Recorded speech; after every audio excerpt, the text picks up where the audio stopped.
Hola, hola, muy buenas tardes, muy buen viernes, ya estamos en más de la mitad del día, así que estamos juntos nuevamente, muy contenta por la recepción de ayer del cuarto canto del Mesías, hermosa la exposición de Elsa y mucha gente que dijo que, bueno, lo había visto el texto con una mirada nueva, que es la mirada de mirarlo cuidadosamente, lentamente y además sabiendo el significado de ese canto del ciervo, ¿sí? Así que, bueno, fue muy lindo. Quedó la mitad todavía, ¿eh? No se termina, la mitad todavía, y después vamos a buscar otros temas relacionados también para que ella nos pueda bendecir. Bueno, con esto de cántico, ¿sí? O de cantos, con lo que hicimos el día miércoles, también con un poco la idea de cánticos, salmos, himnos, oraciones que encontramos en Lucas, en los capítulos 1 y 2, y el parecido del el canto de María con su similitud en algunas partes con el canto de Ana. Me fui a Ana a ver cómo era. En la Biblia dice oración de Ana, pero como lo que siempre estamos enseñando es el tema de ver el contexto, y así volví a leer capítulos del 1 al 4 de Primera de Samuel, donde está la oración de Ana,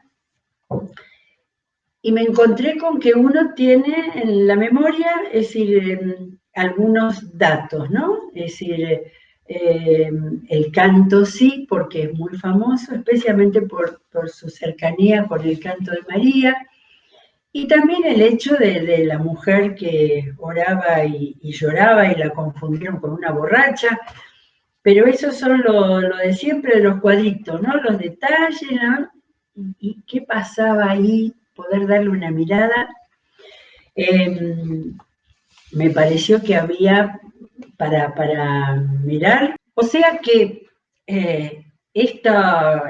estos primeros capítulos que son, es decir, tomé conciencia de esto, voy a ir contando lo que me pasó al preparar y al leer.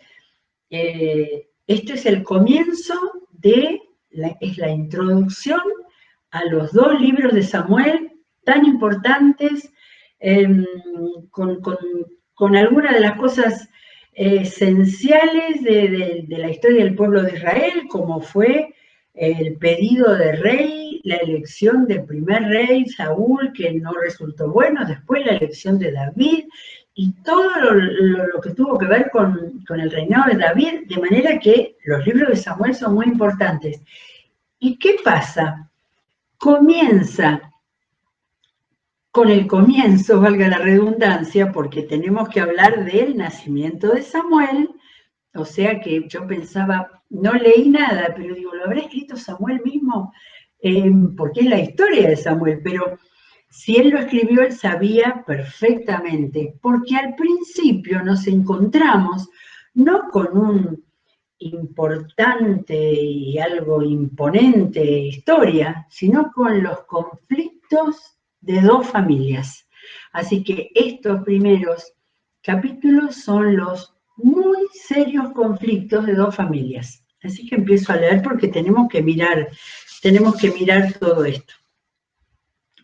En la sierra de Efraín, había un hombre sufita de Ramatayim, qué lindo suena Ramatayim.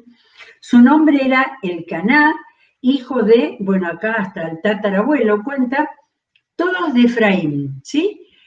Fui a buscar al mapa y Efraín era, claro, estábamos en el tiempo de las 12 tribus, así que Efraín era la tribu del centro, ¿eh? De los territorios que luego, en el tiempo de los reyes, fueron Judea y el norte de Israel. Judá e Israel. Este señor Elcaná tenía dos esposas al buen uso de aquel tiempo. Una de ellas se llamaba Ana y la otra Penina. Esta tenía hijos, pero Ana no tenía ninguno. Cada año el Caná salía de su pueblo para adorar al Señor Todopoderoso y ofrecer sacrificios en Silo. De manera que tenemos acá una familia devota del Señor y que iban a cumplir lo que todo israelita piadoso hacía, ofrecerle sacrificios en Silo, también en la zona de la tribu de Efraín, donde Ofni y Finés, los dos hijos de Elí, el sacerdote principal, oficiaban como sacerdotes del Señor. Cuando llegaba el día de ofrecer su sacrificio, el Caná solía darles a Penina y a todos sus hijos e hijas de Penina, del Caná con Penina, la porción que le correspondía, ¿sí? Entiendo que llevaban la ofrenda repartida para que los chicos también participaran. Muy bien. Pero Ana le daba una porción especial, porque la amaba, a pesar de que el Señor la había hecho estéril. Penina, su rival, bueno, acá aparece el conflicto, porque su rival, la otra esposa, solía atormentarla para que se enojara, ya que el Señor la había hecho estéril. De manera que la piadosa familia acá se nos va derrumbando. Cada año cuando iban a la casa del Señor sucedía lo mismo. Penina la atormentaba hasta que Ana se ponía a llorar y no quería comer. Fui a mirar a Reina Valera a ver cómo decía, ¿no? De lo de atormentarla. Decía, su rival la irritaba enojándola y entristeciéndola. Así que la familia piadosa se nos cayó totalmente y encontramos una situación tremenda de odios, resentimientos, culpas, etc. Entonces el Caná, su esposo, le decía cuando Ana se ponía a llorar y no quería comer, Ana, ¿por qué lloras? ¿Por qué no comes? ¿Por qué estás resentida? ¿Acaso no soy para ti mejor que 10 hijos? Era por lo menos un esposo que la trataba bien. Una vez estando en Silo, Ana se levantó después de la comida y a la vista del sacerdote Elí, el sacerdote principal, que estaba sentado en su silla junto a la puerta del santuario del Señor, con gran angustia comenzó a llorar al Señor y a llorar desconsoladamente. Entonces hizo un voto, cosa muy sensible y muy importante el pueblo de Israel en su relación con Dios. Señor Todopoderoso, si te dignas mirar la desdicha de esta sierva tuya, y si en vez de olvidarme te acuerdas de mí y me concedes un hijo varón, yo te lo entregaré para toda su vida y nunca se le cortará el cabello. Importantísimo este momento de este voto, de volcar su corazón al Señor, ¿sí? Esto tiene que ver con esa idea de que la fuerza estaba en el cabello, como pasó con Sansón también, y era un voto de los nazareos, o sea, su hijo lo iba a ofrecer como nazareo. Como Ana estuvo orando largo rato ante el Señor, Elí se fijó en su boca. Sus labios se movían, pero debido a que Ana oraba en voz baja, no se podía oír su voz. Él pensó que estaba borracha, así que le dijo, ¿hasta cuándo te va a durar la borrachera? Deja ya el vino. Bueno, acá se nos vino abajo otro siervo del Señor, ¿no? Dicen que era muy común que se metieran borrachos en el templo. Pero esa mujer estaba con un aspecto de angustia, y aunque no se escuchara lo que se dijera, toda su actitud era de alguien que estaba desconsolada, ¿no? Pero bueno, vamos notando. Y escuchemos la respuesta de Ana. No, mi señor, no he bebido ni vino ni cerveza. Soy solo una mujer angustiada que ha venido a desahogarse delante del Señor. No me tome usted por una mala mujer. he pasado este tiempo orando debido a mi angustia y aflicción. Vete en paz, respondió Elí. No veo que le haya pedido disculpas, no lo sé. Que el Dios de Israel te conceda lo que has pedido. Gracias. Ojalá favorezca a usted siempre a esta sierva suya. Con esto Ana se despidió y se fue a comer. Desde ese momento su semblante cambió. Qué especial para darnos cuenta de esto. El haberse desahogado con el Señor, el haber hecho un voto donde puso todo su corazón y todo su vida sensible y espiritual, hizo que tuviera paz. Ese cambio de semblante quiere decir que llegó a una situación de paz. Todo lo otro en su casa no había cambiado, pero ella había cambiado, ¿sí? Especial para mirarnos y pensar acerca de nuestra relación, cómo nos deja nuestra relación con Dios. Al día siguiente madrugaron y después de adorar al Señor volvieron a su casa en Ramá. Entonces Elcaná se unió a su esposa Ana y el Señor se acordó de ella. Forma de hablar, de creerlo en ese tiempo. El Señor la había hecho estéril, el Señor se acordó de ella. Mirada muy humana, pero la cosa es que concibió y pasado un año dio a luz un hijo y le puso por nombre Samuel, pues dijo, al Señor se lo pedí. Samuel quiere decir Dios oyó. Cuando Elcaná salió con toda su familia para cumplir su promesa y ofrecer su sacrificio anual al Señor, Ana no lo acompañó. No iré hasta que el niño sea destetado, le explicó a su esposo.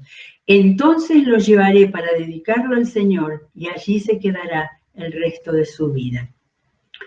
Bien, haz lo que te parezca mejor, respondió su esposo, quédate hasta que lo destetes con tal que el Señor cumpla su palabra.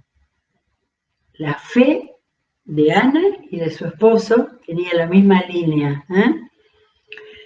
Así pues, Ana se quedó en su casa y crió a su hijo hasta que lo destetó. Cuando dejó de amamantarlo, salió con el niño, a pesar de ser tan pequeño, y lo llevó a la casa del Señor en Silo. ¿Cuánto tendría, sí? 2 años y algo, con mucho tiempo, ¿sí? Casi 3 quizás. Llevó un becerro de 3 años, una medida de harina, un odre. Luego sacrificaron el becerro y presentaron el niño a Elí. Dijo Ana, mi señor, tan cierto como que usted vive, le juro que yo soy la mujer que estuvo aquí a su lado orando al Señor. Este es el niño que yo le pedí al Señor y él me lo concedió. Ahora yo, por mi parte, se lo entrego al Señor. Mientras el niño viva, estará dedicado a él. Elí, no leímos, lo teníamos antes. No lo teníamos antes, va a aparecer ahora. Elí tenía grandes problemas con sus hijos y con la manera en que había criado a sus hijos. Yo creo que la actitud de esta mujer, la fidelidad y la claridad en hacer un voto al Señor y cumplirlo, lo debe haber impactado tremendamente, porque dice, entonces Elí se postró ante el Señor. Y acá empieza el capítulo 2 y la oración de Ana. Vamos a leer esto llamado la oración de Ana, pero está considerado al nivel de, lo comentamos el otro día, al nivel de la oración de María, y entonces se le llama el Magnificat del Antiguo Testamento. Cuando dice María glorifica al Señor, ella no comienza con la misma palabra que la traducción al latín, pero de todas maneras es la oración de una madre que es un canto a Dios impresionante. Ana elevó esta oración. Mi corazón se alegra en el Señor, en Él radica mi poder. Puedo celebrar su salvación y burlarme de mis enemigos. Bueno, acá sale la hilacha, ¿no? de lo que tenía ella en su sufrimiento. Pero, ¿por qué dice puedo celebrar su salvación? Es que ella era una mujer deshonrada, ella vivía deshonrada por su esterilidad y por el maltrato de la otra compañera que vivía en su casa. De manera que cuando dice que celebraba su salvación, estaba celebrando el ser ubicada en lo que era para ella una posición de honor y de poder, ¿sí? Hay que ponerse, ¿sí?, en el lugar de lo que había pasado esa mujer, de la experiencia de hacer un voto al Señor y esperar la respuesta, porque no es solo hacerlo y esperar la respuesta, haberla recibido y estar segura de cumplir lo que le había prometido el Señor. Quizás alguna otra podía prometer y después no hacerlo, pero ella lo había prometido y lo estaba haciendo. Por eso decía que podía celebrar su salvación y burlarle de mis enemigos, ¿no? Acá todavía no había conocido al Señor Jesús para saber que antes de llevar una ofrenda, ¿no?, había que arreglar con... No, acá está este sentimiento que acá lo tenemos, como todo lo que tenemos siempre en la Biblia de los humanos.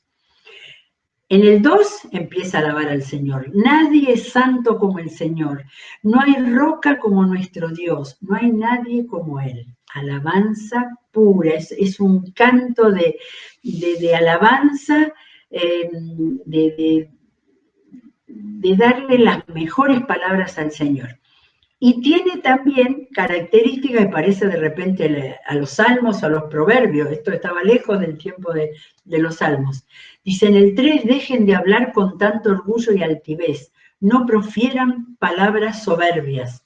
¿Se lo estaría pensando para Penina? No sé. El Señor es un Dios que todo lo sabe y Él es quien juzga las acciones. Voy al 4. El arco de los poderosos se quiebra, pero los débiles recobran las fuerzas. A ver, tengo acá tenemos ya algunas citas bíblicas, porque estas chicas conocían impresionantemente la Biblia. A ver, el Salmo 37, no era que supiera los salmos, no, claro, todavía no sabía los salmos, pero sí las frases que serían las frases de la adoración a Dios de toda la vida del pueblo de Israel. Después David las escribiría. 37, 15 y 17 dice, pero su propia espada les atravesará el corazón y su arco quedará hecho pedazos. Acá decía Ana, el arco de los poderosos se quiebra, pero los débiles recobran las fuerzas.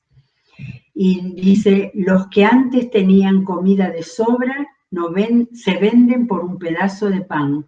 Los que antes sufrían hambre ahora viven saciados.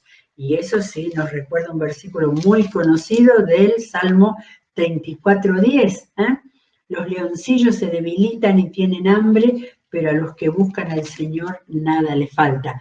Este es un salmo de David, estaba anticipando. Después dice, sigue en el 5, la estéril ha dado a luz 7 veces, pero la que tenía muchos hijos la enviudece. Del Señor vienen la muerte y la vida. Él nos hace bajar al sepulcro, pero también nos levanta. Acá había una figura de su propia vida. Ella había vivido como muerta, como bajando al sepulcro, y había tenido que el Señor la levantara. El Señor da la riqueza y la pobreza, humilla, pero también enaltece. Esto parece un proverbio, ¿sí? Levanta del polvo al desvalido y saca del basurero al pobre. Ya tenemos otra vez 2 versos paralelos, para sentarlos en medio de príncipes y darles un trono esplendoroso. Es indudable que ella sentía que eso era para ella. Estaba en un trono esplendoroso en este momento, cumpliendo con un hijo varón lo que le había prometido al Señor. Del Señor son los fundamentos de la tierra, sobre ellos afianzó el mundo. Él guiará los pasos de sus fieles, pero los malvados se perderán entre las sombras. Nadie triunfa por sus propias fuerzas. Estaba reconociendo al Señor que había hecho el milagro, sobre su esterilidad y sobre todo, él guiará los pasos de sus fieles. No era una frase linda de los salmos, era una vivencia de ella, ¿sí? Cuidado cuando repetimos tantos versículos hermosísimos, pero que lo hagamos con la vivencia de que eso es lo que nosotros queremos en nuestra vida. Y una figura preciosa, pero los malvados se perderán entre las sombras, ¿eh? Una figura literaria. Nadie triunfa por sus propias fuerzas. Y ahora en el 10, donde termina la oración, profética completamente. El Señor destrozará a sus enemigos, desde el cielo lanzará truenos contra ellos. El Señor juzgará los confines de la tierra, fortalecerá a su rey. No había rey todavía no estaban soñando con rey. El Señor juzgará los confines de la tierra, fortalecerá a su rey y enaltecerá el poder de su ungido. Tengo anotado, Génesis 49 es la primera vez que se habla de un rey. ¿Y dónde? ¿En qué momento? Donde Jacob bendice a cada uno de sus hijos y a Judá le dice, el cetro no se apartará de Judá, ni de entre sus pies el bastón de mando, hasta que llegue el verdadero rey, quien merece la obediencia de los pueblos. Y acá dice, fortalecerá su rey y enaltecerá el poder de su ungido, ¿sí? Su rey podemos pensar en David, ¿sí? Que iba a ser de Judá, iba a venir descendiente de Judá y enaltecer el poder de su ungido. Ungido y Mesías, en hebreo es la misma palabra, pero en griego es Christos, ¿sí? Así que esta humilde mujer había dado a luz al más grande de los profetas sacerdotes, como Samuel, que estaba ya vislumbrando en su espíritu lo que iba a ser el rey David y lo que iba a ser Jesucristo. Pero bueno, dice, Elcana volvió a su casa en Ramá, pero el niño se quedó para servir al Señor bajo el cuidado del sacerdote Elí. Y quiero que sigamos sin leerlo todo. Hay como un paralelo. Elí tenía hijos que estaban totalmente pervertidos, eran los hijos del sacerdote. Ellos también colaboraban en el sacerdocio, pero ni adoraban al Señor, les importaba nada. Acá hay todo entre los versículos 12 y 17, contando cómo metían mano en la carne que se ofrecía de sacrificios y que la parte que le correspondía al sacerdote de una manera desagradable, codiciosa. Y en el mismo pasaje, en el mismo capítulo, en el 18 dice, el niño Samuel, por su parte, como si fuera que enfrentando a las dos descendencias, vestido con un efod de lino, seguía sirviendo en la presencia del Señor. Un efod era sin mangas, con un vestidito cortito, ¿sí? Que era el traje de los sacerdotes, de chicos, no sé a qué edad tenían en este tiempo, pero dice niño. Cada año su madre le hacía una pequeña túnica que se ponía abajo, dice, sobre la ropa interior más larga, y encima se colocaba el efod. Y se la llevaba y cuando iba con su esposo para ofrecer su sacrificio anual. Elí entonces bendecía a Elcaná y a su esposa diciendo, que el Señor te conceda hijos de esta mujer a cambio del niño que ella pidió para dedicárselo al Señor. Luego regresaban a su casa. El Señor bendijo a Ana de manera que ella concibió y dio a luz 3 hijos y 2 hijas. En la oración había dicho 7, pero tuvo 5 más Samuel 6. 3 hijos y 2 hijas. Durante ese tiempo, Samuel crecía en la presencia del Señor. Así que cuando uno, 10 páginas más adelante o menos, vea a Samuel actuando, siendo el que recibía palabra de Dios y el que estaba en todos los momentos, acercándose al pedido del rey, que iba a ser tan difícil, a seguir a Samuel luego, a Saúl luego y después al ser el que ungiera a David. Era este chiquito que estaba ahí, que crecía. Dice que Elí era muy anciano y todo el mundo le venía a decir, a hablar mal de los hijos, y él les hablaba y los retaba, pero ya no había nada que hacer. Después de decir eso, todavía seguimos en el capítulo 2, 26, dice, por su parte, segunda vez, el niño Samuel seguía creciendo y ganándose el aprecio del Señor y de la gente. Crecía, se ganaba el aprecio del Señor y de la gente. Después siguen hablando, le hablan a Elí, viene un profeta, le habla a Elí y dice, en el 35, le da palabra, dice, yo levantaré a un sacerdote fiel que hará mi voluntad y cumplirá mis deseos y jamás le faltará descendencia. Este era el sacerdote Sadoc en tiempos de David y tuvo todos sus descendientes fieles al Señor, no como los hijos de Elí.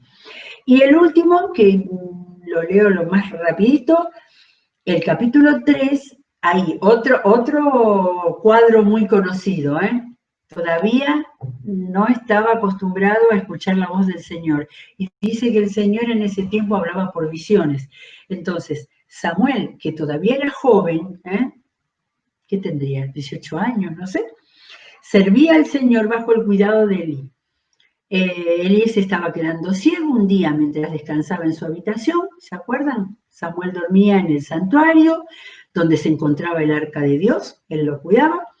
La lámpara de Dios todavía estaba encendida, el Señor llamó a Samuel y éste respondió, aquí estoy. Seguida fue corriendo donde estaba Elí, pensó que Elí lo llamaba, le dijo, aquí estoy, ¿para qué me llama usted? Yo no te he llamado, ve a acostarte, y Samuel volvió a su cama. Una vez más el Señor lo llamó, Samuel. Qué cosa, cuando uno pueda sentir que el Señor lo está llamando y uno se confunde o no escucha o se equivoca.